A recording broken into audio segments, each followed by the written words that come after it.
Students, BSc part second का transition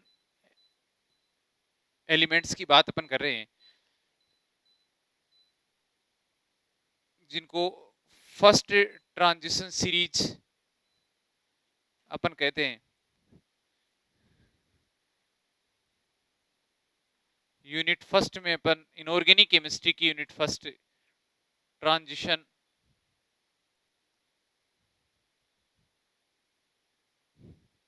series की बात कर रहे थे। वो ट्रांजिशन सीरीज में फर्स्ट ट्रांजिशन सीरीज की अपन बात इलेक्ट्रॉनिक कॉन्फ़िगरेशन तक की बात अपन ने कर ली थी। देखो, इलेक्ट्रॉनिक कॉन्फ़िगरेशन अपन एक बार यहाँ पर पुनः लिखते हैं, वापस लिखते हैं, ताकि अपन जो भी पेरियोडिसिटी पढ़ें उसको इलेक्ट्रॉनिक कॉन्फ़िगरेशन से अपन को रिलेट कर सकें। तो अपन ने स्कैंडियम से लेकर जिंक तक पढ़ा था। Scandium, titanium, vanadium, chromium, manganese, iron, cobalt, nickel, copper, zinc. अपन ने यहाँ 18 इलेक्ट्रॉनिक कॉन्फ़िगरेशन तक आर्गन की बात की थी।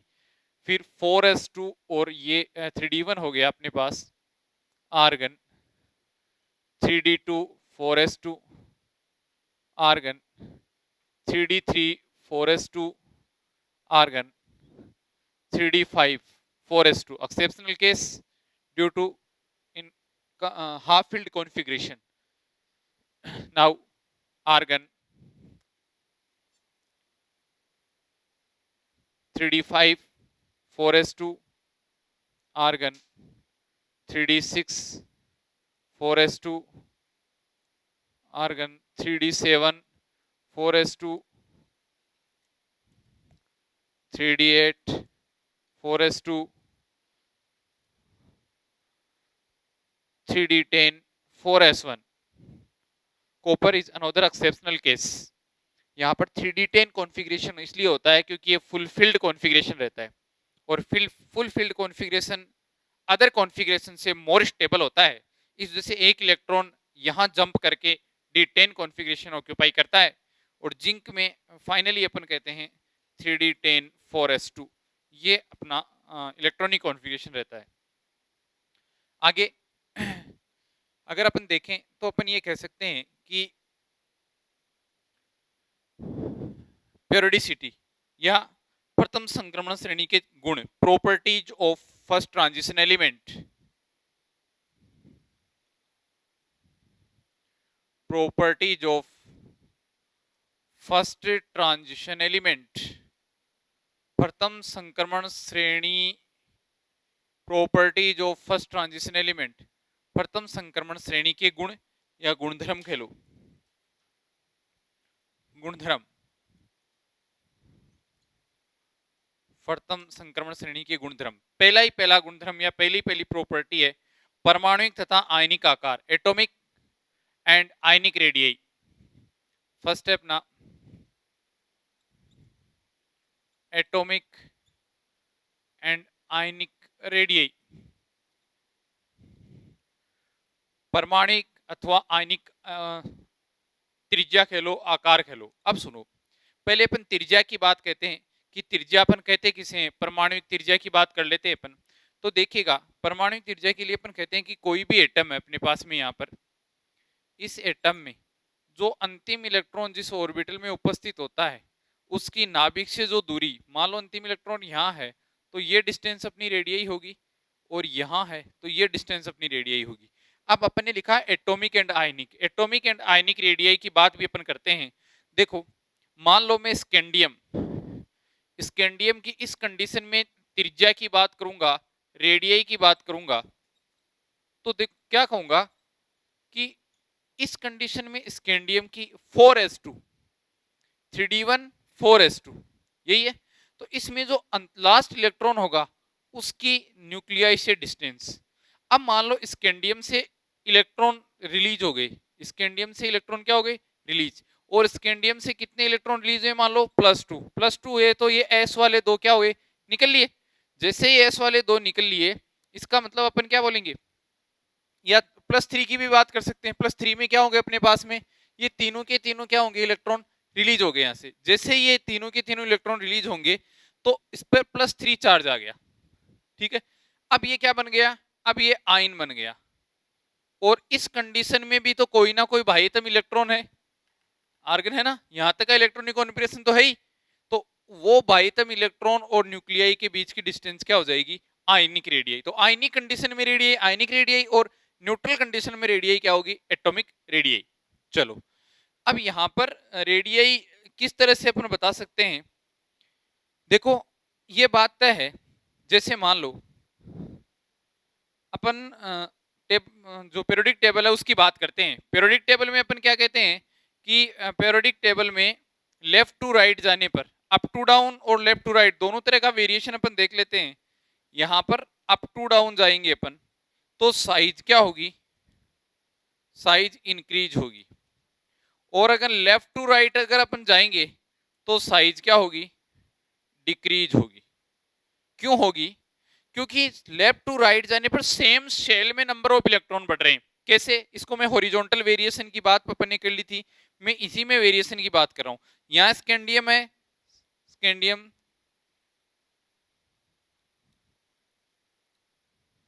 ये सिचुएशन रहेगी। तो देखना स्कैंडियम को देखो आप, 3d1 4s2, 3d2 3d3 3d5 3d5 3d6 3d7, ये 4s तो है ही है। इलेक्ट्रॉन किस में जा रहे हैं, डी में, केवल डी में ही जा रहे हैं। इसका मतलब, और डी क्या है अपने पास में, n-1d है। कौन सा है, n-1d, ns ये है। अब सुनो, यहां पर इलेक्ट्रॉन की नंबर क्या हो रही है, बढ़ रही है, और बढ़ रही है किसमें, सिर्फ n-1d में ही बढ़ रही है। मान लो ये अपने पास में ns है और ये क्या है, n-1d, यही है। अगर n-1d में किसकी नंबर बढ़ रही है, इलेक्ट्रॉन की नंबर बढ़ रही है, तो पहले यहां एक इलेक्ट्रॉन आएगा, प्रोटॉन आएगा, फिर इलेक्ट्रॉन, फिर प्रोटॉन। इसका मतलब अगर प्रोटॉन की संख्या नाभिक में बढ़ रही है तो आकर्षण बल क्या होता जाएगा, बढ़ता जाएगा, और इस ये क्या होता जाएगा, कॉन्ट्रैक्ट होता जाएगा, संकुचित होता जाएगा। जैसे जैसे n-1d में इलेक्ट्रॉन की संख्या बढ़ती जाएगी, बाह्य बाह्यतम इलेक्ट्रॉन और नाभिक के बीच में आकर्षण बढ़ता जाएगा, जिसके फलस्वरूप ये कॉन्ट्रैक्ट होता जाएगा, संकुचित होता जाएगा, फलस्वरूप इसकी त्रिज्या क्या हो जाएगी, रेडियाई कम होती जाएगी। समझ में आती है बात। अब अगर रेडियाई कम हो रही है, इसका मतलब साइज क्या हो गई, डिक्रीज। तो अपना स्टेटमेंट है लेफ्ट टू राइट जाने पर साइज क्या हो रही है, decrease.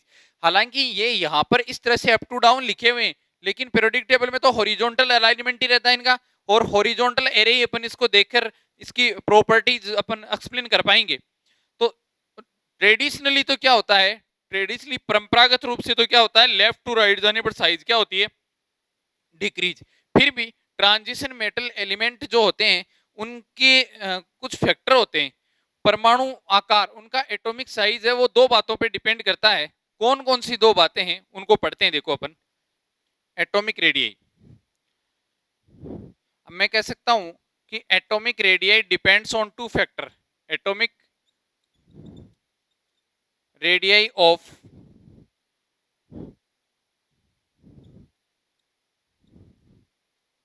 Transition metal elements depends on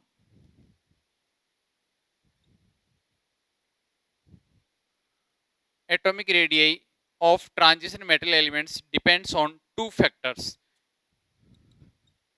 संक्रमण धातु तत्वों की परमाणुविक त्रिज्या दो कारकों पर निर्भर करती है।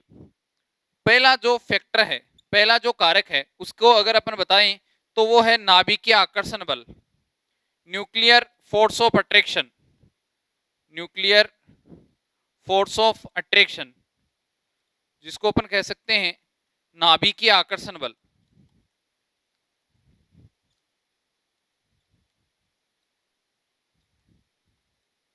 और जो दूसरा मेन फैक्टर है, मेन कारक है, उसको अपन बोलते हैं स्क्रीनिंग इफेक्ट कह लो, चाहे शील्डिंग इफेक्ट कह लो, ठीक है। शील्डिंग इफेक्ट, परिरक्षण प्रभाव, शील्डिंग इफेक्ट, परिरक्षण प्रभाव कह लो, चाहे स्क्रीनिंग इफेक्ट कह लो।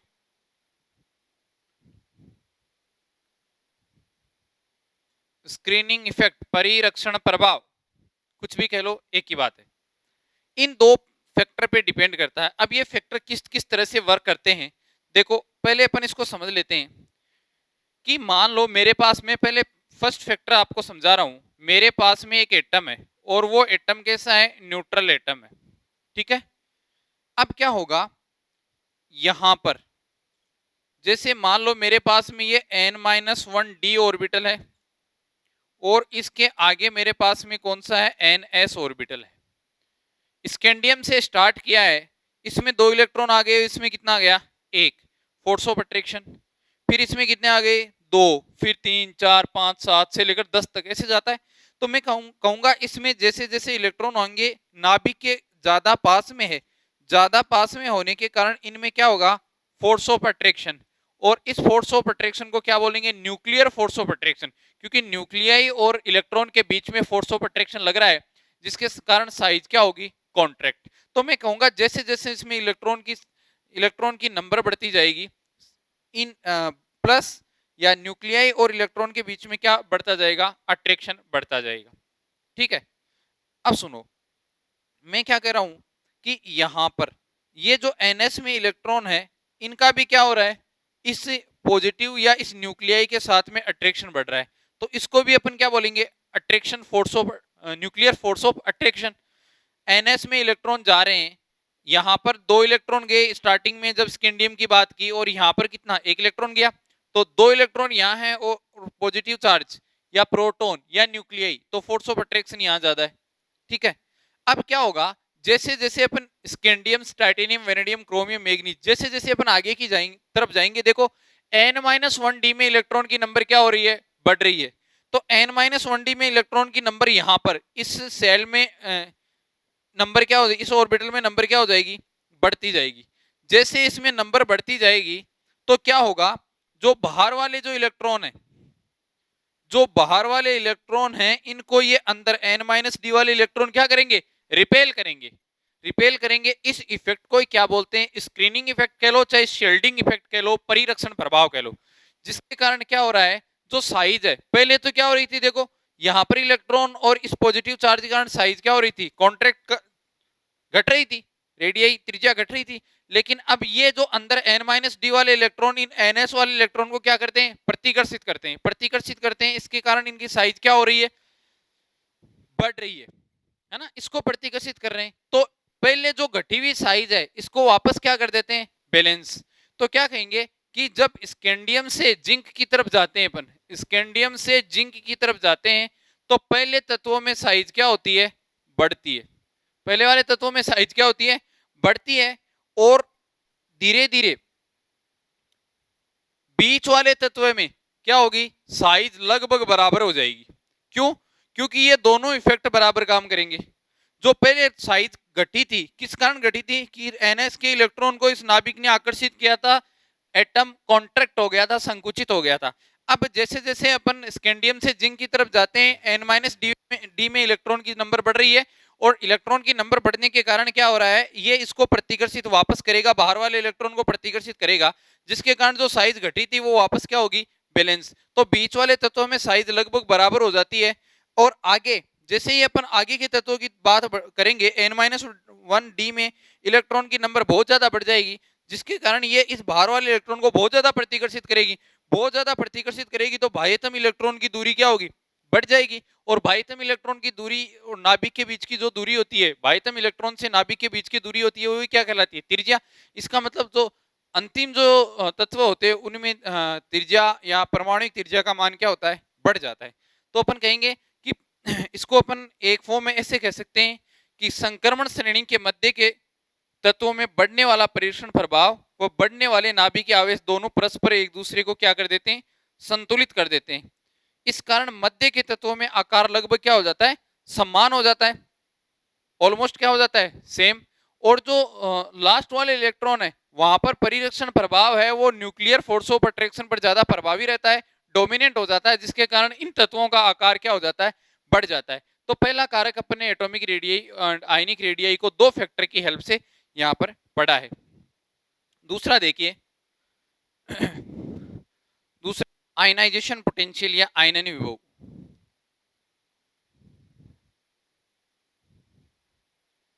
आयनाइजेशन पोटेंशियल कह लो या आयनन विभव कह लो।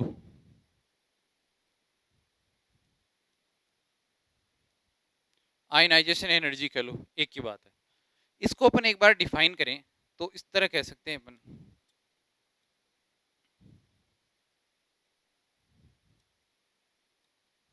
एक विलगित गैसीय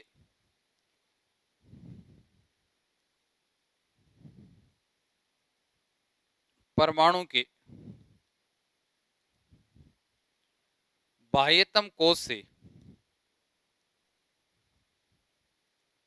इलेक्ट्रॉन को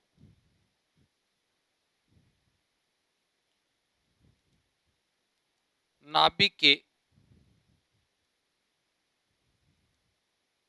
आकर्षण बल से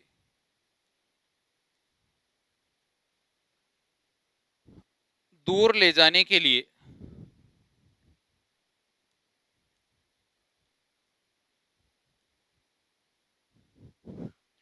आवश्यक ऊर्जा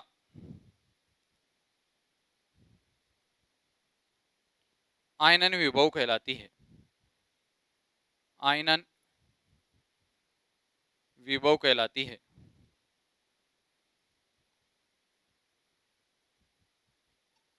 अपन क्या बोलेंगे?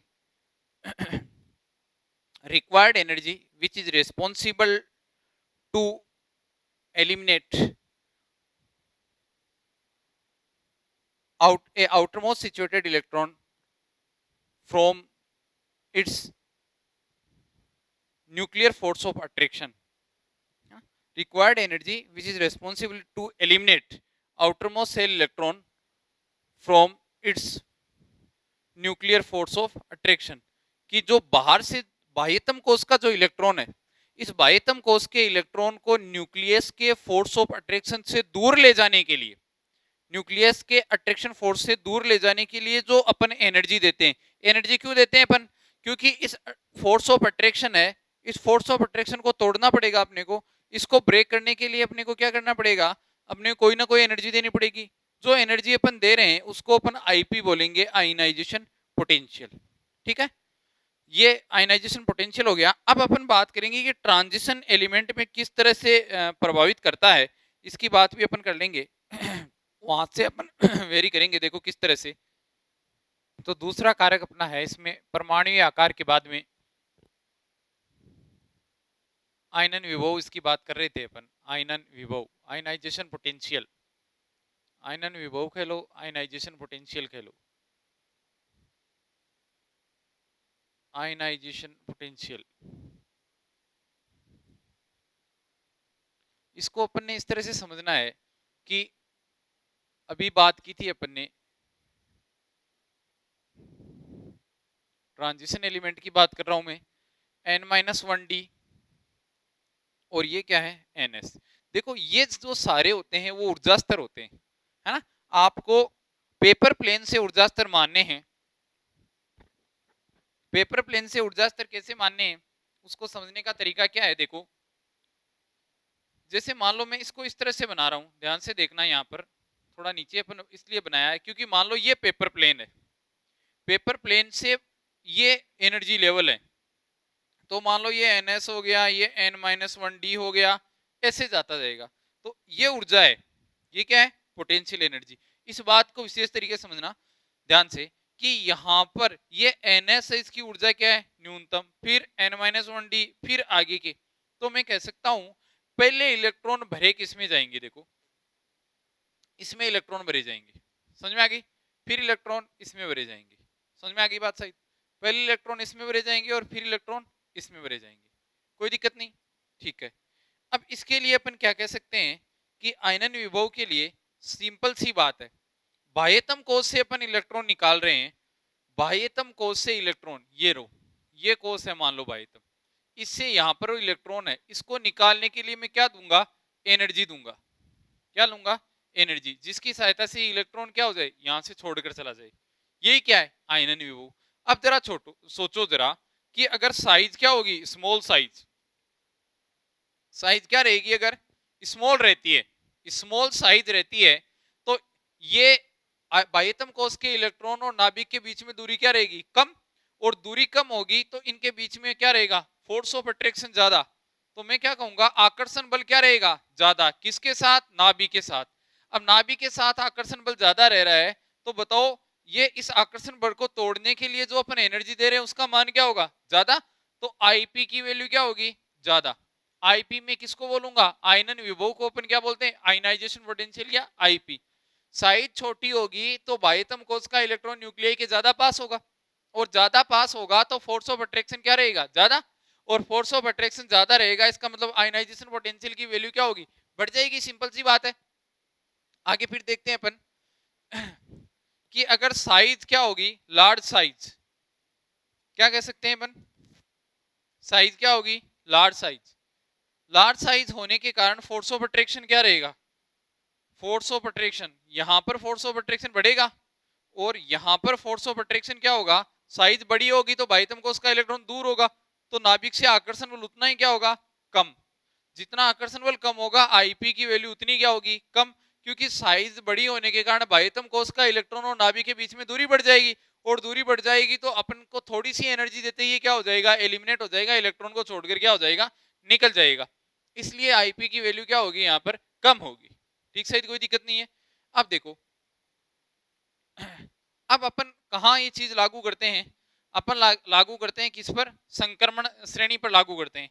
तो संक्रमण श्रेणी पर लागू करें उससे पहले अपन एक दो बातें पढ़ें कि यहां पर मेरे पास में एस ब्लॉक के एलिमेंट है, कौन कौन से, हाइड्रोजन, लिथियम, ये बेरिलियम है, ये सोडियम है, ये मैग्नीशियम है। ठीक है,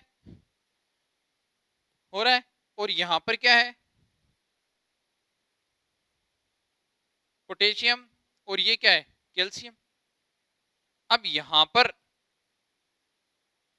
मेरे पास first, second, third, fourth, sorry fourth में क्या आएगा मेरे पास, कैल्शियम का कितना है, 20 है। स्कैंडियम यहां से आएगा, ठीक है, स्कैंडियम यहां से आएगा। तो मैं क्या कह रहा हूं कि फोर्थ नंबर पे क्या कहेंगे, यहां पर देखना, पोटेशियम, कैल्शियम, स्कैंडियम, यहां से चलेंगे अपन, यो scandium, titanium, vanadium, chromium, manganese, iron, cobalt, nickel, copper, zinc, और इसमें इधर क्या आ जाएगा, इधर आ जाएगा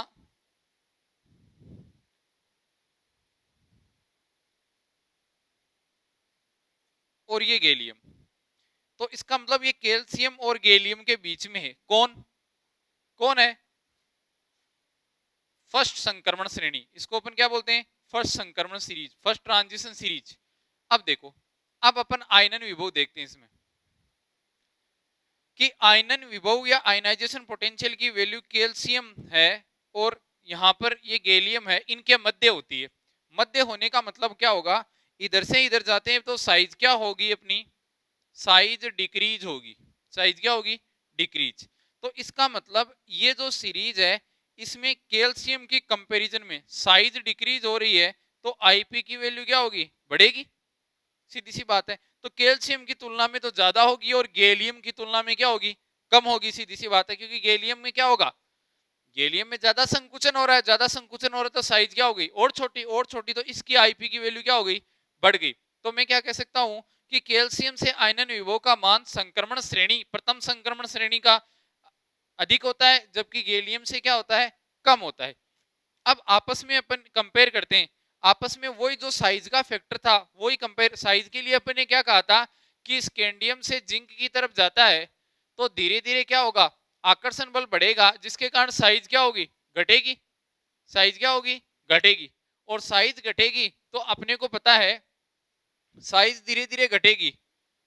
इस बात का अपने को पता, अभी लिखा अपने कि जैसे जैसे साइज कम होगी आईपी की वैल्यू क्या होगी, बढ़ेगी, साइज घटेगी आईपी की वैल्यू बढ़ेगी। मैंने कहा बीच वाले तत्वों में साइज लगभग क्या हो जाती है, समान, तो आईपी भी क्या होगा, ऑलमोस्ट समान, और आगे की तरफ आईपी की वैल्यू बढ़ने, सॉरी साइज की वैल्यू क्या होनी है, बढ़ने लग जाती है, तो आईपी की वैल्यू क्या होगी, घटने लग जाएगी। ये सिचुएशन आईपी की रहेगी। अब अपन कुछ एक्सेप्शनल केस की बात पर्टिकुलर संक्रमण श्रेणी में करेंगे। देखो, मैं मान लो यहां पर क्रोमियम +2 की बात करता हूं और यहां पर कॉपर +2 की बात करता हूं, दोनों की बात करूंगा मैं यहां पर इसको हटा देता हूं मैं। मैंने एक बात तो की क्रोमियम +2 की, ठीक है, लिखकर ही बताना पड़ेगा, स्कैंडियम।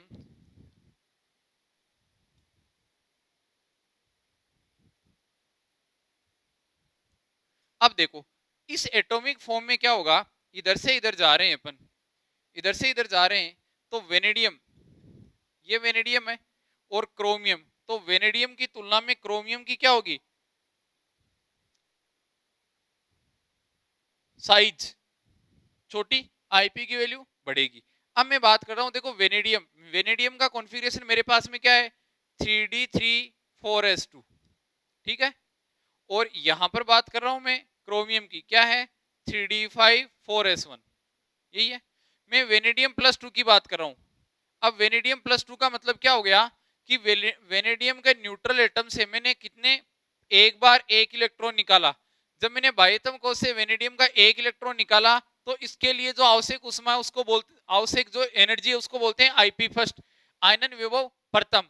और मैंने यहां से अगर दूसरा इलेक्ट्रॉन भी निकाला है तो उसको अपन बोलते हैं आईपी सेकंड। अब देखो जैसे मैंने वेनेडियम का पहला इलेक्ट्रॉन निकाला, ऐसे निकलेगा, दूसरा निकाला, पहला इलेक्ट्रॉन निकाला, ऐसे निकलेगा, और दूसरा भी किससे निकलेगा, ऐसे। यहां पर देखो, यहां पर पहला इलेक्ट्रॉन ऐसे निकलेगा और दूसरा भी, दूसरा किससे निकलेगा, डी से। तो क्रोमियम का +2 मतलब आईपी सेकंड, क्रोमियम के आईपी सेकंड का मान है, वो मान वेनेडियम से बहुत ज्यादा होगा। कारण क्या है कि दूसरा जो इलेक्ट्रॉन निकल रहा है वो किससे निकल रहा है, वो स्टेबल कॉन्फ़िगरेशन से निकल रहा है, स्थायी विन्यास से निकल रहा है। और स्थायी विन्यास से आसानी से कोई भी एलिमेंट है वो इलेक्ट्रॉन त्यागेगा नहीं, त्यागेगा नहीं, तो अपने को ज्यादा स्थायी है, इसका मतलब ज्यादा एनर्जी देनी पड़ेगी इसको तोड़ने के लिए। तो यहां से अगर आईपी सेकंड का मान पूछा जाए तो क्रोमियम का आईपी सेकंड का मान मैग्नीज और वेनेडियम से क्या होगा, ज्यादा होगा। क्यों, क्योंकि यहाँ पर इलेक्ट्रॉन किससे निकल रहा है, स्थायी स्टेबल इनर्ट गैस कॉन्फ़िगरेशन से, सॉरी हाफ फील्ड के आईपी सेकंड का मान, आईपी सेकंड का मान किससे, क्रोमियम, वेनेडियम तथा मैग्नीज से अधिक होता है, अधिक होता है। क्योंकि क्रोमियम से सेकंड इलेक्ट्रॉन स्थायी अर्धपूरित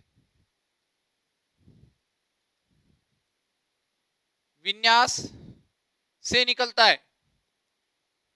क्या लिखेंगे कि क्रोमियम सेकंड से जो इलेक्ट्रॉन है दूसरा वाला, वो स्टेबल हाफ फील्ड कॉन्फ़िगरेशन से निकलेगा, जिसके कारण अपने को आईपी की वैल्यू क्या होगी, ज्यादा।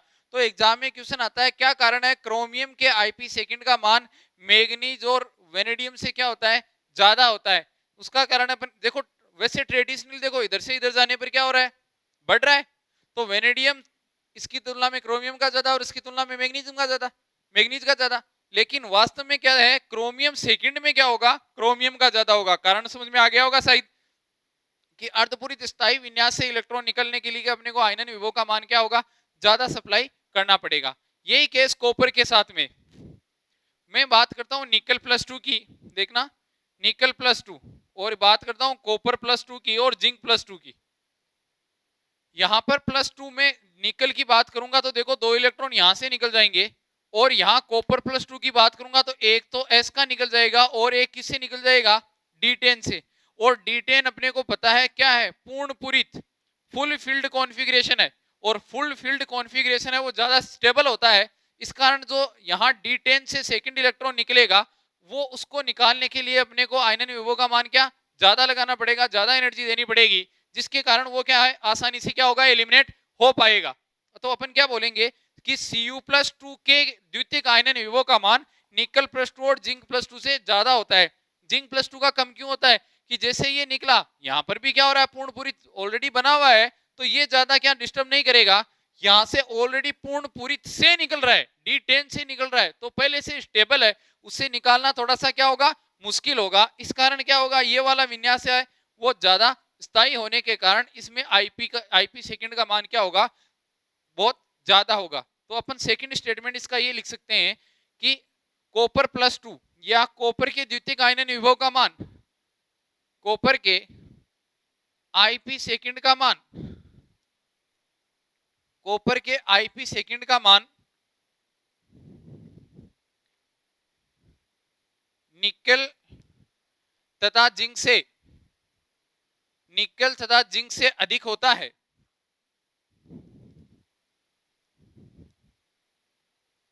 इसका कारण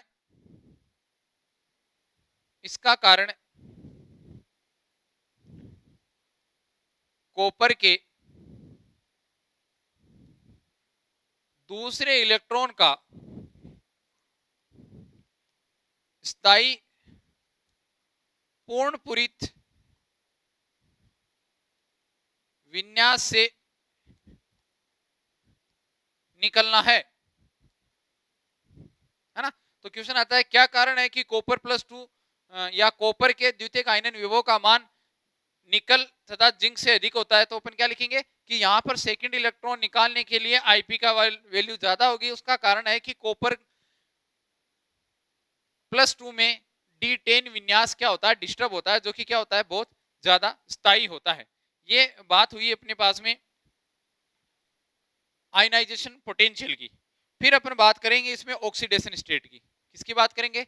ऑक्सीडेशन स्टेट की, ऑक्सीकरण अवस्था की।